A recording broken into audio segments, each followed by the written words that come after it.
Good morning बच्चों। Reaction mechanism में आपका स्वागत है। रिएक्शन मैकेनिज़्म में SN1, SN2, SNI कंप्लीट करने के बाद में यानी नाभिक स्नेह प्रतिस्थापन अभिक्रिया खत्म करने के बाद हम लोग विलोपन अभिक्रिया के बारे में डिस्कस कर रहे थे। तो दूसरा अपने पास जो आया था वो विलोपन अभिक्रिया आया था। दूसरा जो अपने पास आया था वो आया था विलोपन अभिक्रिया।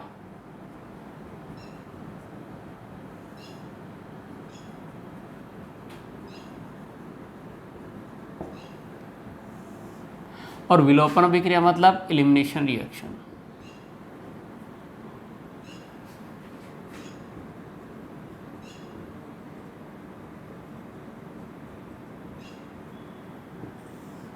ठीक है।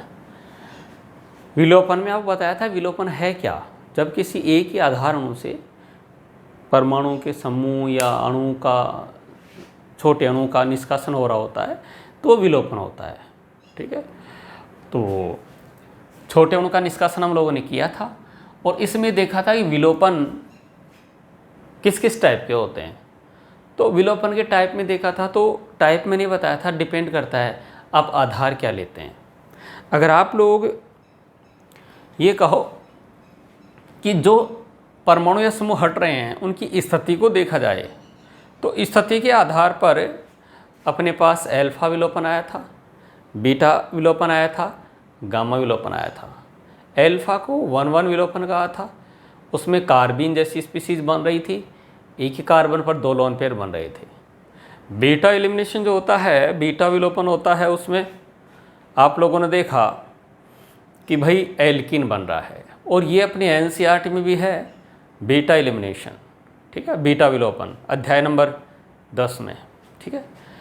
गामा विलोपन या आगे के जो विलोपन होते हैं उसमें साइक्लिक कंपाउंड बनता है। तो इस तरीके से ये था स्थिति के आधार पर।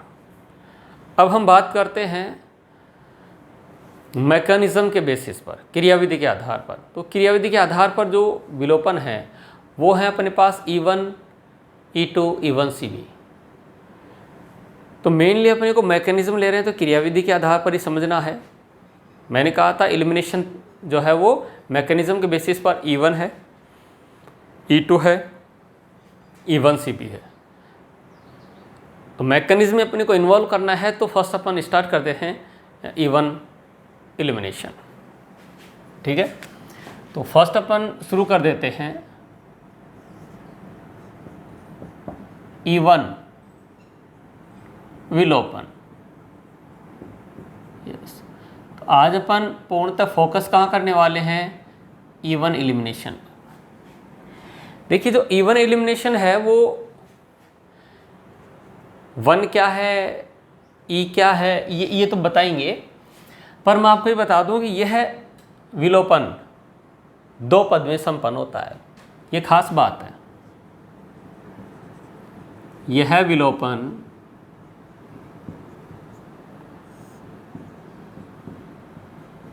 2 पद में संपन्न होता है। ठीक है। नींद आ रही है तो जाग जाओ भाई। हाँ, 2 पद में संपन्न होता है। कैसे होता है देखो आप, यहाँ कोई भी लिविंग ग्रुप है और यहाँ कोई हाइड्रोजन है H। ठीक है। इस विलोपन में यहाँ पहले लिविंग ग्रुप हटता है। ये जो लिविंग ग्रुप है, जो निष्कर्षित समूह है, वो इलेक्ट्रॉन लेकर हट जाता है। जैसे हटता है यहाँ पर पॉजिटिव चार्ज आता है इस टाइप से। और सेकंड वाले स्टेप में कोई बेस आता है, कोई क्षार आता है, वो अपने इलेक्ट्रॉन इसको देता है और कहता है चल हमारे साथ, इलेक्ट्रॉन यहाँ फ्री हो लिए। ये बन गया C डबल बॉन्ड कार्बन। जो संयोजकताएं हैं वो वैसे की वैसे रह गई, ये बन गई एल्कीन। ठीक है। और ये बाय प्रोडक्ट चला गया HB। ये सेकंड वाला स्टेप हो गया। तो ये है फर्स्ट स्टेप। और ये है सेकंड स्टेप।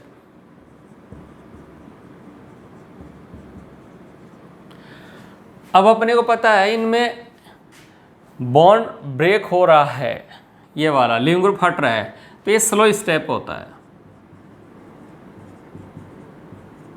ये स्लो स्टेप होता है।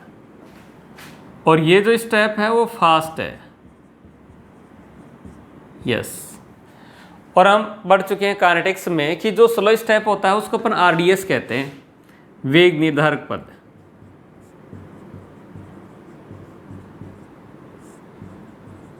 Yes, RDS। बात समझ में आ गई होगी। तो जो E1, ये जो विलोपन है वो E1 है, यानी इसके RDS में एक अणु ही भाग ले रहा है।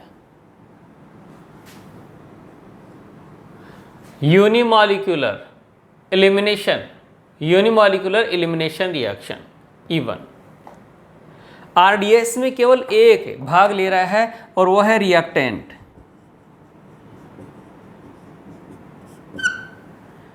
अगर इसके लिए मैं रेट ऑफ रिएक्शन लिखूंगा, अभिक्रिया की दर लिखूंगा, तो ऐसे लिखूंगा,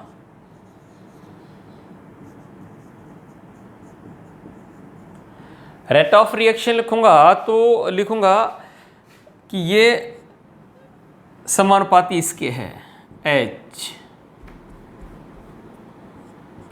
जो संयोजकताएं हैं वो वैसे के वैसे रहेंगी, ये लिविंग ग्रुप और यहाँ H है, यानी रिएक्टेंट कह सकता हूँ। तो रेट ऑफ रिएक्शन जो है या रेट कहूँ वो इक्वल्स टू K, और यहाँ कौन आ जाएगा, रिएक्टेंट।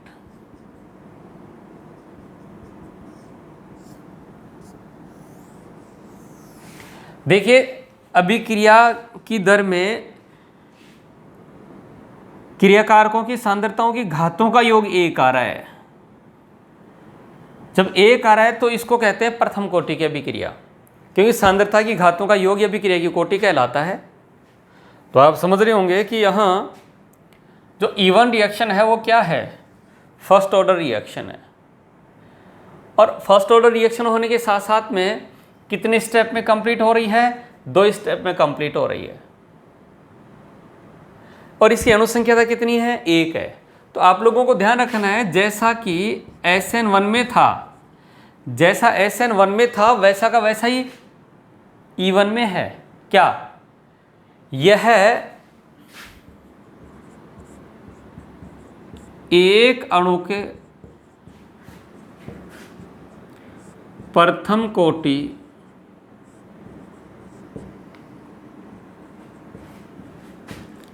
की अभिक्रिया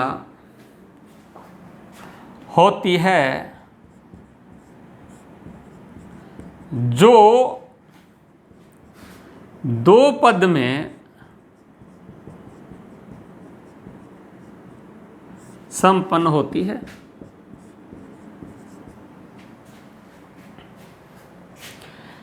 और ये कि कहानी किसके लिए आई थी, SN1। E1 के लिए भी यही कहानी है, SN1 के लिए भी कहानी है, दोनों के लिए सेम है। और दोनों के लिए खास बात क्या है, दोनों के लिए खास बात यह है कि भैया इसके प्रथम पद में मध्यवर्ती कार्बोनाइन बनता है। इसके प्रथम पद में मध्यवर्ती कार्बोनाइन बनता है। इसके प्रथम पद में मध्यवर्ती कार्बोनाइन बनता है। और जहां जहां मध्यवर्ती कार्बोनाइन बनता है, कार्बोनियम आयन बनता है, वहां पुनर्विन्यास होता है। इसके प्रथम पद में मध्यवर्ती कार्बोनाइन बनता है जिसमें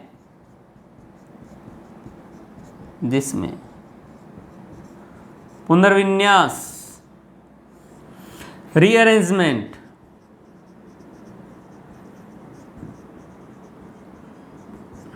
संभव है। इसके प्रथम पद में मध्यवर्ती कार्बन बनता है जिसमें पुनर्विन्यास संभव है, रीअरेंजमेंट होगा ही होगा। बात समझ में आ रही है? तो यही कहानी किस में आई थी? यही कहानी SN1 में आई थी, यही कहानी अब E1 में आई है। दोनों बातें SN1 E1 के लिए सिमिलर हैं, कोई डाउट नहीं है। यानी ये वाला स्टेप तो SN1 में भी वही होगा और E1 में भी वही होगा। E1 में यहां बेस आकर बीटा हाइड्रोजन को अल्फा बीटा हाइड्रोजन को लेकर जाएगा, जबकि SN1 रिएक्शन में यही न्यूक्लियोफाइल अटैक कर जाता है। तो बच्चों E1 रिएक्शन जो है वो SN1 के जैसे ही चल रही है। तो दोनों एक दूसरे के पैरेलल चलने वाले रिएक्शन है। SN1 E1 जो रिएक्शन है वो एक दूसरे के पैरेलल साथ साथ चलने वाली रिएक्शन है, जिसमें किसी एक रिएक्शन का प्रोडक्ट जो है वो मेजर प्रोडक्ट बनता है। वो डिपेंड करता है रिएक्टेंट कौन है, किन कंडीशन में रिएक्शन हो रही है, किसके साथ हो रही है, इन सब बातों पर डिपेंड करता है। समझ रहे मेरी बात को? तो हम बात को आगे बढ़ाते हैं।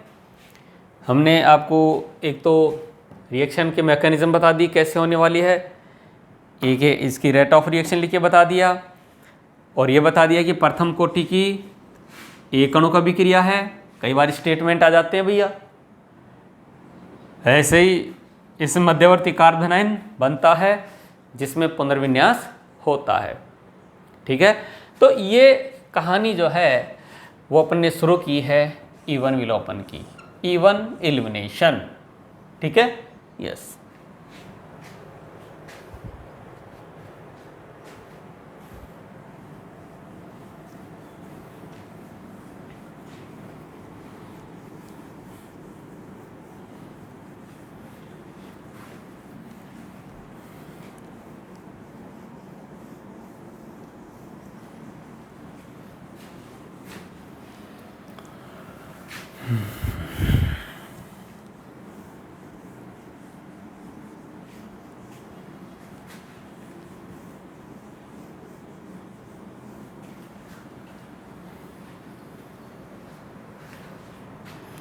देखिए E1 की बात करें,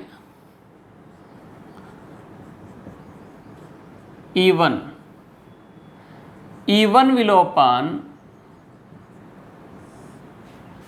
इसके लिए एक शब्द आता है रीजियो सेलेक्टिव। E1 विलोपन रीजियो सेलेक्टिव होता है। ठीक है, नीट में थोड़े से कम संभावित होता है यहाँ से, पर अपने को नॉलेज रहता है तो कॉन्फिडेंस आता है। जब आप किसी भी कोचिंग के टेस्ट पेपर में 650 नंबर लेकर आते हैं, 620 नंबर लेकर आते हैं, 670 नंबर लेकर आते हैं, 600 प्लस नंबर लेकर आते हैं, आप में कॉन्फिडेंस आता है। और वो कॉन्फिडेंस तब आता है जब उसमें क्वेश्चन सॉल्व हो रहे होते हैं। तो इस टाइप का कहीं ना कहीं आपको एक क्वेश्चन मिल जाता है कि E1 जो है, E1 विलोपन जो है वो रेजियो सिलेक्टिव होता है। रेजियो सिलेक्टिव का मतलब क्या है बताता हूं, पहले एक उदाहरण लेता हूं।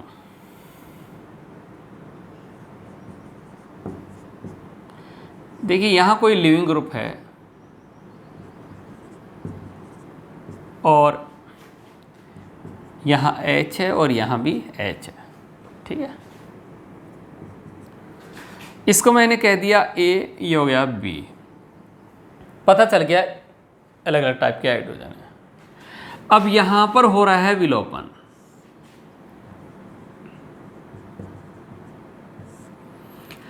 अब विलोपन हो रहा है तो भैया लिविंग ग्रुप ये है, इसकी ये अल्फा है तो ये बीटा होगा, तो ये भी बीटा हाइड्रोजन होगा। यानी इसके पास में यहां भी बीटा हाइड्रोजन है और यहां भी बीटा हाइड्रोजन है। तो इस कंडीशन में ये दो प्रोडक्ट बनाने की संभावना रखता है। यहां से सिंपल तरीके से देख रहे हैं हम, रीअरेंजमेंट वगैरह वो ज़्यादा अपन कॉम्प्लिकेट नहीं बना रहे, मैं केवल आपको रेजियो सिलेक्टिव समझाने के लिए ही ये एग्जाम्पल ले रहा हूँ। इसकी मैकेनिज्म वगैरह कैसे रीअरेंजमेंट वो तो आर पर डिपेंड करेगा और बहुत कुछ आगे की बातें हैं, लेकिन अभी सिंपल ये समझते हैं कि इसमें E1 मान लो विलोपन हो रहा है। तो लिविंग ग्रुप के साथ हाइड्रोजन इधर से भी जाने के लिए है, माइनस कौन हट रही है, Ha। इस कंडीशन में क्या होगा कि इस लिविंग ग्रुप के साथ में यह हाइड्रोजन जाएगी और यहाँ पर डबल बॉन्ड आ जाएगा। यस,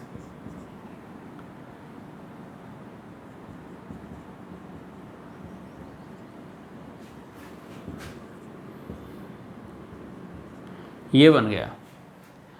अब ये भी तो हो सकता है कि बीटा हाइड्रोजन ये वाली हट जाए, तो यहाँ से ये भी हट गया साहब, ये हट गया तो डबल बॉन्ड यहाँ आएगा, लिविंग ग्रुप के साथ में चली गई, बन गया CH2 CH R और R, और यहाँ की हाइड्रोजन जिंदा रह गई। अब मान लीजिए विलोपन में दोनों एल्कीन के बनने की संभावना है, दोनों बनती हैं, जिनमें ये मेजर प्रोडक्ट बनती है, या डिपेंड करेगा कंडीशन पर कि किन कंडीशन में आप विलोपन करवा रहे हैं। इसमें आप देखिए डबल बॉन्ड पर प्रतिस्थापियों की संख्या 1, 2 और 3 आ रही है, यानी अधिक प्रतिस्थापी एल्कीन है ये।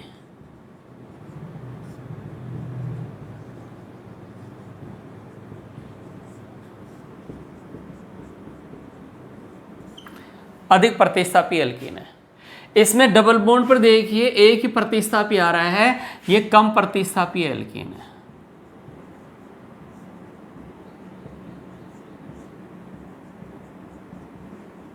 यस, बात समझ में आ गई।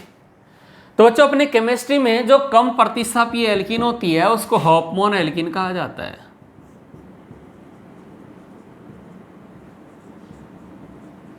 ठीक है, और जो अधिक प्रतिस्थापी एल्कीन होती है उसको सेजेफ एल्कीन कहा जाता है।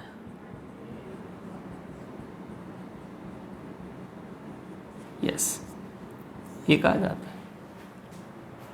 तो इस रिएक्शन का जो प्रोडक्ट होगा ये दोनों ही होंगे। अब एक बनेगा इसमें मेजर प्रोडक्ट, एक बनेगा इसमें माइनर प्रोडक्ट। तो रेजियो सेलेक्टिव वो होता है जिसमें देखो दोनों में संबंध देखिए, आप दोनों में संबंध देखेंगे तो दोनों संरचनात्मक समावयवी हैं। दोनों क्या है, संरचनात्मक समावयवी। तो जब किसी अभिक्रिया में भैया एक से अधिक संरचनात्मक उत्पाद बनते हों, ठीक है, जब किसी अभिक्रिया में एक से अधिक संरचनात्मक उत्पाद बनते हैं, जिनमें एक मुख्य उत्पाद होता है, तो उस रिएक्शन को अपन रेजियो सेलेक्टिव कहते हैं। लिखकर भी बता देता हूं, जब किसी अभिक्रिया में एक से अधिक संरचनात्मक उत्पाद बनते हैं, जिनमें एक मुख्य उत्पाद होता है, तो उसे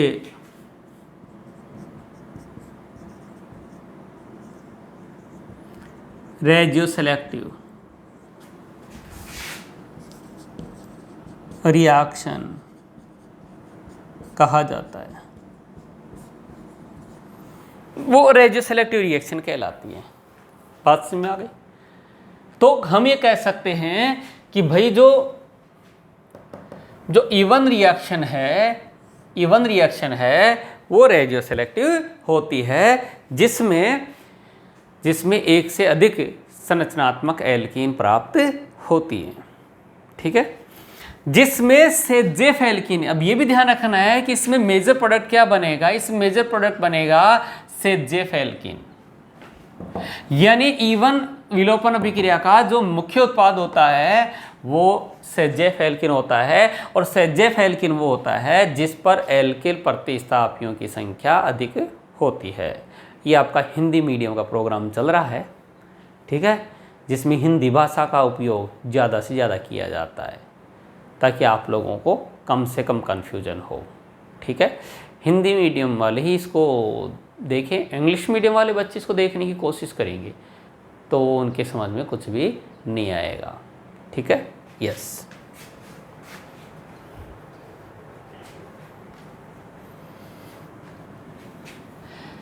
इसको अपन एक उदाहरण से और समझ लेते हैं।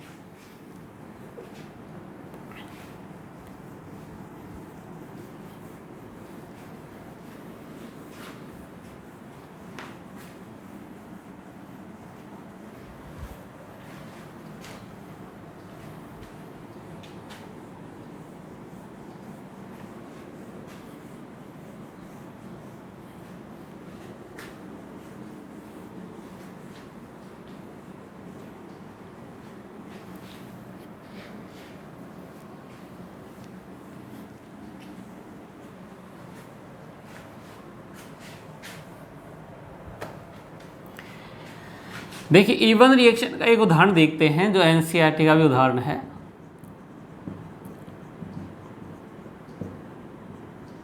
ये बीआर है और इसमें आप लोगों को एल्कोहलिक क्यूएच दिया हुआ है।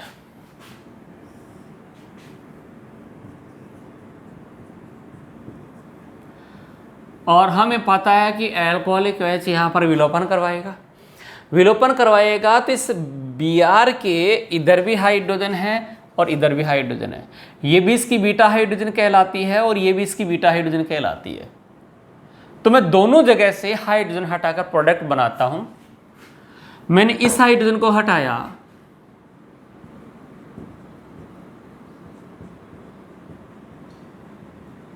ये प्रोडक्ट बन गया। मैं इधर से हाइड्रोजन को हटाया,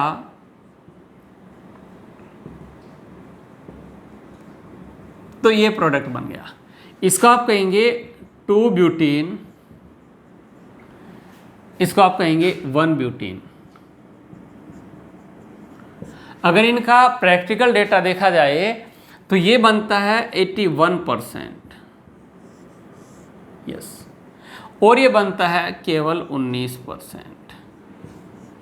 तो हम ये कह सकते हैं कि ये इस अभिक्रिया का मुख्य उत्पाद होता है, ये अल्प उत्पाद होता है। अब समझ में आ गया होगा कि इवन रिएक्शन में अधिक प्रतिस्थापी एल्कीन यानी कि सेजेफ एल्कीन। देखिए इसमें प्रतिस्थापी आपको देखना आना चाहिए, डबल बॉन्ड है और डबल बॉन्ड पर एक प्रतिस्थापी यह आ रहा है, दूसरे वाला यह आ रहा है, 2 प्रतिस्थापी हो गए। ये द्विप्रतिस्थापी एल्कीन है और ये केवल एक प्रतिस्थापी एल्कीन है। ये द्विप्रतिस्थापी एल्कीन है और इस पर एक ही प्रतिस्थापी आ रहा है, तो इस एल्कीन को आप क्या बोलते हैं? इसको बोलते हैं आप सेजेफ एल्कीन। सेजेफ यह साइंटिस्ट था और उसने बताया था कि जब विलोपन विक्रिया होती है तो वह एल्कीन मुख्य उत्पाद के रूप में बनती है जिस पर एल्किल प्रतिस्थापियों की संख्या अधिक होती है और ये कहलाती है सेजेफ एल्कीन। तो ये इसका मेजर प्रोडक्ट हो गया भाई। अब समझ में आ गया होगा इसकी जो मैकेनिज्म है वो कौन सी है, इवन है, ठीक है कि नहीं। तो इस विलोपन में आप ये देख पा रहे हैं कि ये मुख्य उत्पाद है। अगर हम बात करें इवन का ऊर्जा आरेख,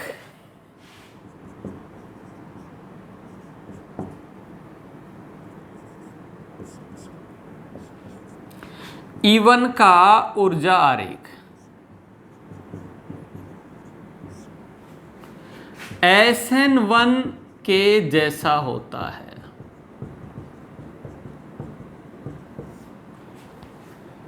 इवन का ऊर्जा आरेख SN1 के जैसा होता है जिसमें आप देखेंगे इस टाइप से ही बनता है वो।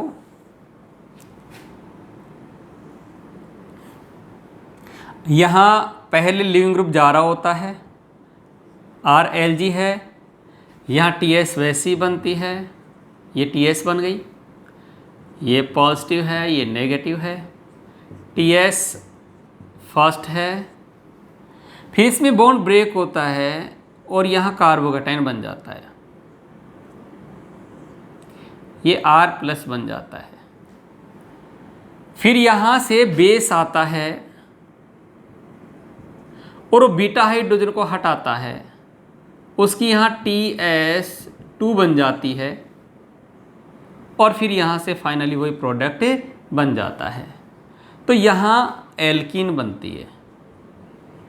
तो कुल मिला के ऊर्जा आरेख वैसा ही आ रहा है, इंटरमीडिएट कार्बोकेटाइन बन रहा है। वहाँ जो था वो न्यूक्लियोफाइल की तरह अटैक किया था, यहाँ पर बीटा हाइड्रोजन पर अटैक करके TS बना के एल्कीन का फॉर्मेशन करता है। तो ऊर्जा आरेख वैसा ही है। ऊर्जा आरेख के बारे में आपके नीट में ज़्यादा क्वेश्चन नहीं पूछा गया है, तो इसको अपन ज़्यादा डिस्कस यहाँ नहीं करेंगे। अब ये जो इवन रिएक्शन है वो 1 बाय 1 हम देखेंगे। पहले एल्किल हैलाइड में देखेंगे, फिर एल्कोहल में देखेंगे, उसके बाद में ईथर में देखेंगे।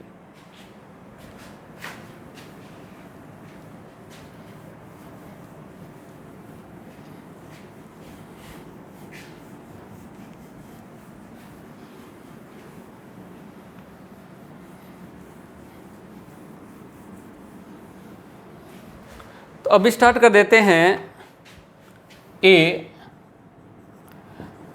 एल्किल हैलाइड में SN1 रिएक्शन। इतना होने के बाद हमने कहा था कि इस मैकेनिज्म में हम 3 टॉपिक क्लियर करने वाले हैं। एल्किल हैलाइड, एरिल हैलाइड नहीं, एरिल हैलाइड में आपको एरोमेटिक कंपाउंड पढ़ा चुका हूँ ऑफलाइन क्लास में।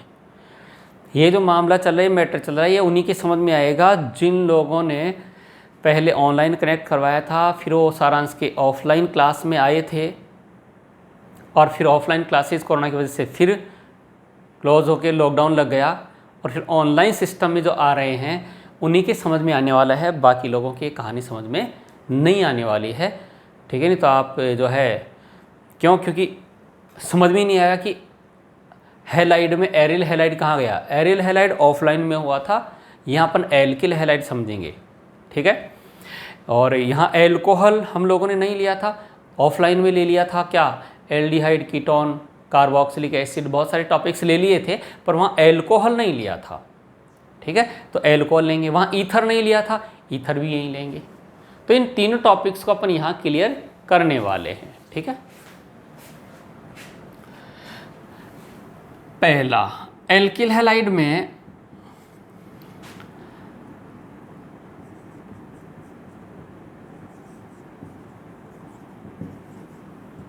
एल्काइल हैलाइड की प्रकृति देखिए, आप ध्यान से देखेंगे और सुनेंगे तो इवन ये कहता है कि 2 पद में हो रही है, जिसके प्रथम पद में मध्यवर्ती कार्बन बन रहा है। तो एल्काइल हैलाइड मेरे पास ये हैं R और यहाँ X हैलाइड, ये है 3 degree halide,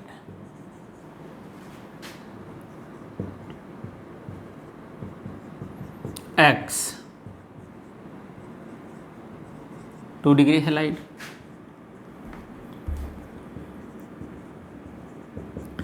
X 1 degree halide, और ये सरलतम मेथिल हैलाइड।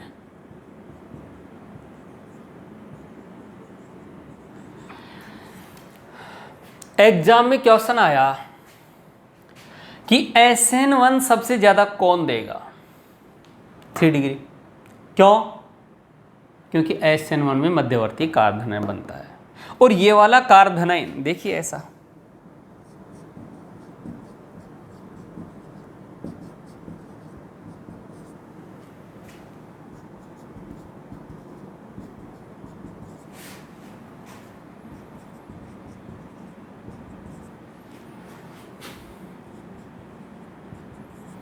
देखो आप, ये इनकी कार्बोनाइन है और कार्बोनाइन की स्थायित्व को हम पहले पढ़ चुके हैं। तो मैं आपको एक बात याद और दिला देता हूँ, जब वो लेक्चर तैयार किया था तो कारध्वनिन के जो पुनर्विन्यास वगैरह मैंने बताए थे, ठीक है कि नहीं, वहाँ पर समझा तो सही दिया था, लेकिन ऑर्डर लिखने में एक मिस्टेक हो गई थी।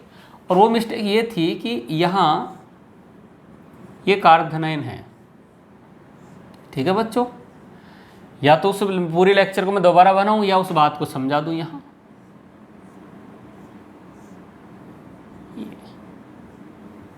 इस टाइप से धनावेश थे।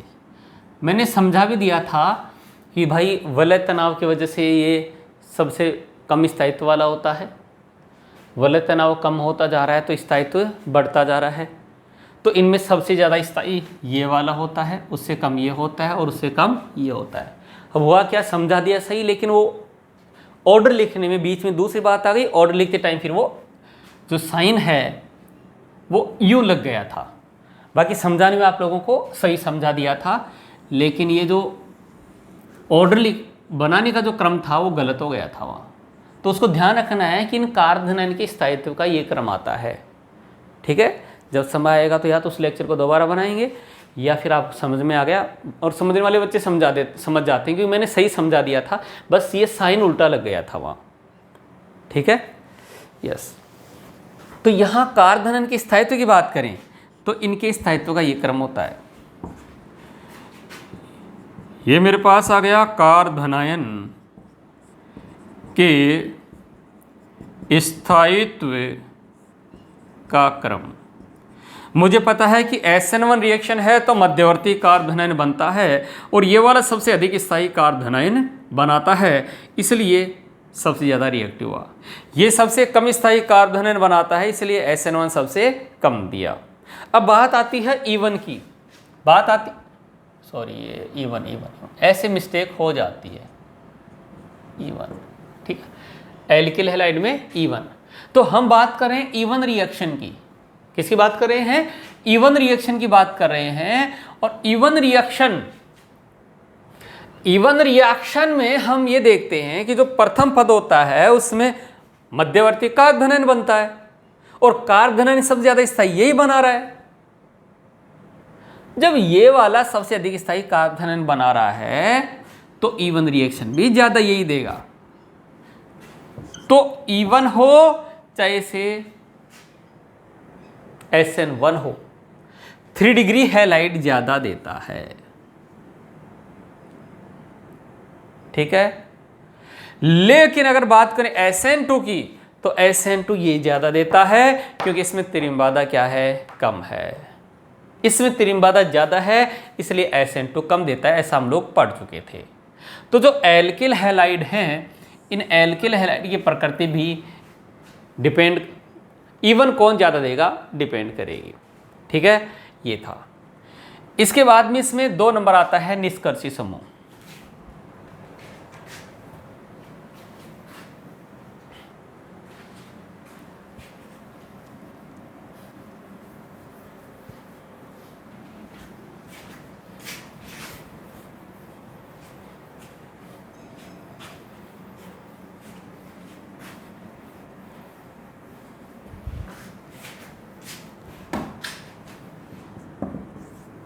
एल्किल हैलाइड में E1 रिएक्शन। दूसरा आता है निष्कर्षी समूह। सीधी सी बात है, अभिक्रिया में अगर हटने वाला समूह आसानी से हटता है तो क्रियाशीलता ज़्यादा होती है और आसानी से नहीं हटता है तो क्रियाशीलता कम हो जाएगी। तो यहाँ हमने पहले भी देखा था RI, RBr, RCl, RF। तो हम ये देखे थे कि सबसे अच्छा हटने वाला समूह ये है। तो SN1 हो, SN2 हो, E1 हो, यही ज़्यादा अच्छे से देगा क्योंकि इसमें I अच्छा हटने वाला समूह है। और सबसे बेकार कौन देगा, RF। तो इस तरीके से निष्कर्षी समूह की जो योग्यता है वो भी E1 को प्रभावित करती है, ठीक है।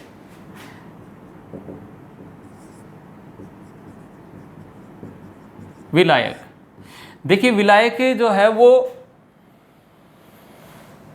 SN1 जैसा ही चाहिए, पोलर प्रोटिक सॉल्वेंट।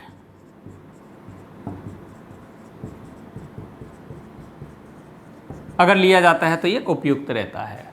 ठीक है, यहां आपको क्षार जो है वो दुर्बल क्षार होना चाहिए। ठीक है कि नहीं? और दुर्बल क्षार क्या करेगा, रिएक्शन को E2SN2 की तरफ ले जाने से रोकता है। ठीक है, तो ये हो गया। इसमें अपने पास आता है एक ताप, टेम्परेचर। ये कुछ ज़्यादा इंपॉर्टेंट है समझने के लिए। ठीक है, तो बच्चों टेम्परेचर जो है वो E1 को कैसे प्रभावित करता है? तो होता क्या है, SN1 हो चाहे SN1 हो चाहे E1 हो, दोनों समानांतर चलने वाली रिएक्शन है, दोनों साथ साथ हो रही हैं। ठीक है, फिर कह रहा हूं रिएक्शन SN1 हो चाहे E1 हो, दोनों साथ साथ चलने वाली रिएक्शन है, क्योंकि दोनों में मध्यवर्ती कार्बोनाइन बनता है। अब इसमें जो प्रोडक्ट, जो E1 का प्रोडक्ट बनता है वो टेम्परेचर पर भी निर्भर करता है। अगर हम लोग टेम्परेचर को इंक्रीज करवाते हैं तो भैया E1 प्रोडक्ट की मात्रा भी बढ़ती चली जाती है। तो कुल मिला के E1 रिएक्शन के लिए उच्च ताप जो है वो उपयुक्त रहता है। अगर आपको E1 रिएक्शन करवानी है तो आप टेम्परेचर अच्छा लेंगे तो हो पाएगी रिएक्शन। तो जब टेम्परेचर दिया जा रहा है वहाँ पर E1 यानी विलोपन के बारे में हम सोचेंगे। तो बच्चों आज हम लोगों ने जो है एलिमिनेशन रिएक्शन में विलोपन अभिक्रिया में E1 अभिक्रिया लिए थे, और E1 अभिक्रिया के बारे में बेसिक इन्फॉर्मेशन देने के बाद कैसे होती है, क्या होता है, ये सब समझाने के बाद एल्काइल हैलाइड में यानी एल्किल हैलाइड में E1 रिएक्शन शुरू किए थे, जिसमें बहुत कुछ आपको समझा दिया है। इसमें आप लोगों को एक प्रैक्टिस उदाहरण लेकर प्रैक्टिस करनी पड़ेगी कि कैसे E1 प्रोडक्ट बनते हैं। तो इसी के साथ इस लेक्चर को अपन फिनिश करते हैं। नेक्स्ट लेक्चर मिलते हैं E1 रिएक्शन में ताप का प्रभाव डिटेल से लेते हुए और प्रैक्टिस। Thank you.